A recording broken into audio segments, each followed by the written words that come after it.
Magandang araw mga kaguro. Usapang RPMS naman po tayo. This time, we will just focus on KRA 5, which is the Personal Growth and Professional Development, Objective 13. Applied a personal philosophy of teaching that is learner-centered. And the only means of verification for this one is a reflection or journal entry that highlights the application of a learner-centered teaching philosophy in the lesson plan or community work. And of course, our concern is to get the highest score, which is the outstanding.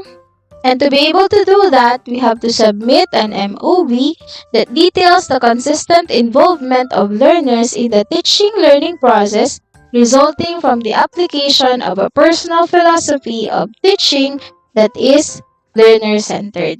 So teachers, we have three main types of philosophy in education. The first one is the teacher-centered philosophy, and the second one is the student-centered philosophy, and the third one is the society-centered philosophy.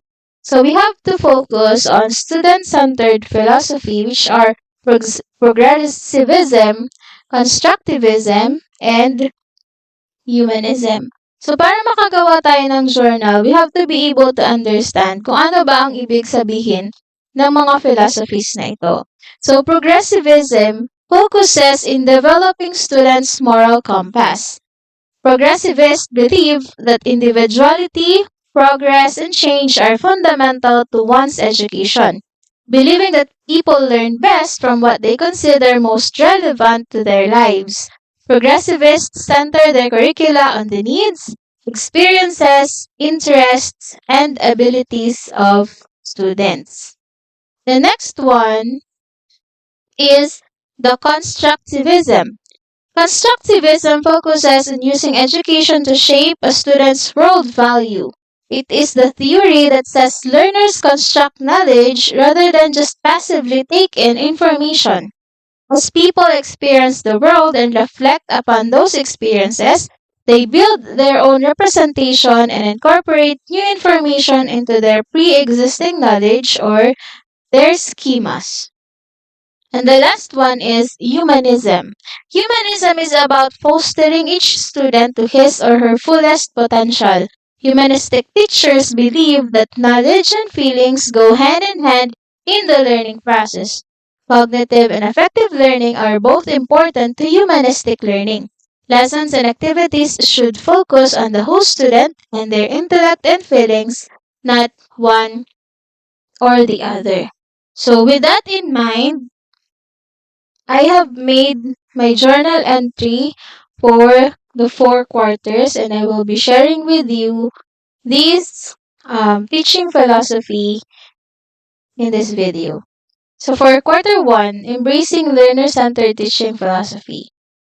During the first quarter, I wholeheartedly embraced a learner-centered teaching philosophy, drawing inspiration from 3 fundamental educational philosophies: progressivism, constructivism, and humanism.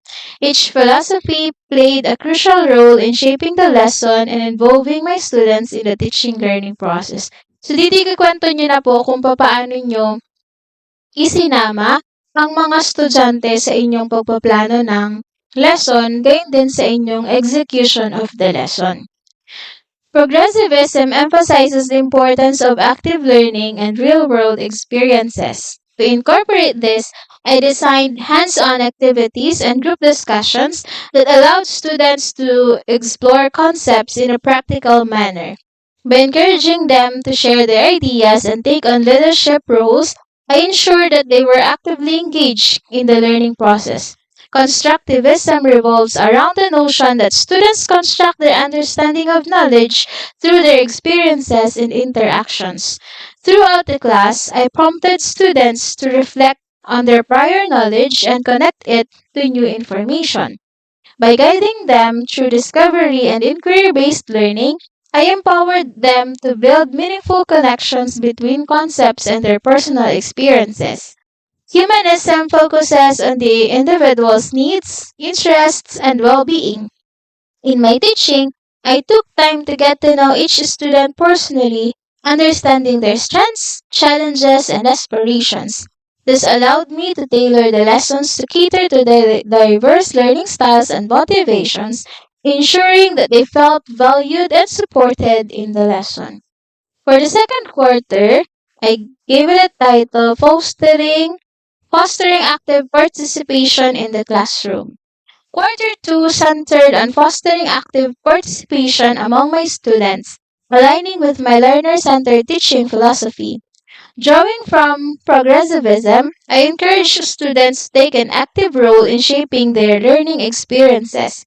To achieve this, I organized group activities where they had to collaboratively solve problems and present their solutions to the class. This approach not only boosted their confidence but also facilitated peer learning and cooperation.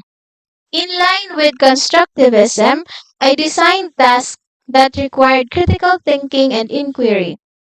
Instead of providing all the answers, I encouraged students to ask questions and explore different avenues to arrive at their conclusions.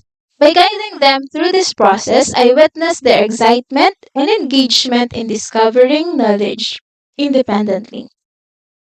Humanism played a vital role in creating a supportive classroom environment.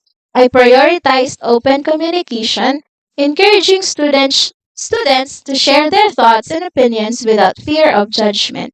Their contributions were met with respect and appreciation, fostering a sense of belonging and trust among the students.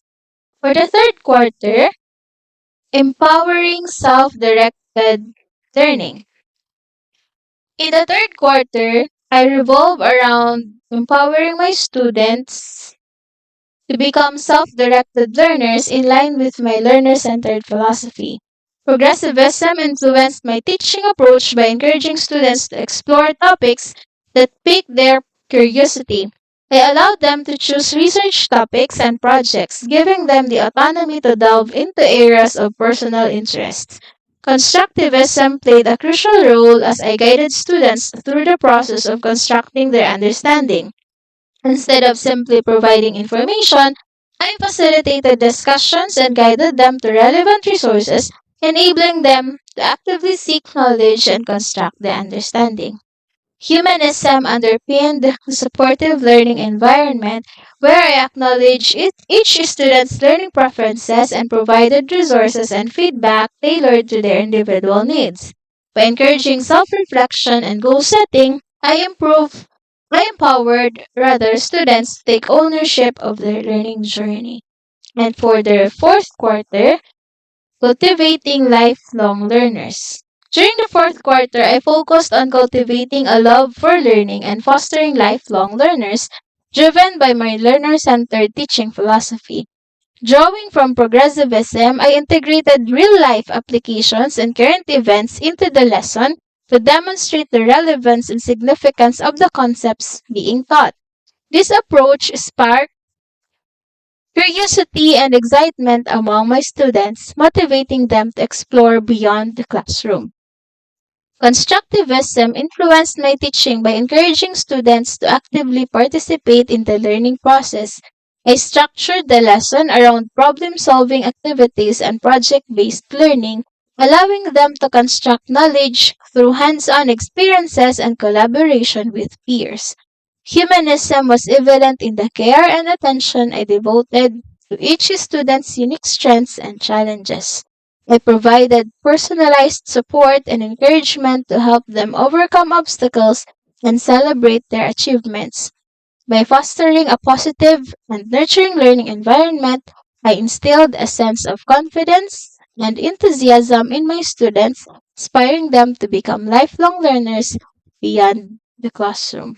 So there you go, teachers. Yun po yung journal entry ko across the 4 quarters. Kung gusto niyo po ng soft copy ng mga journals na ito, just send me a message. Yun lang. Thank you and God bless.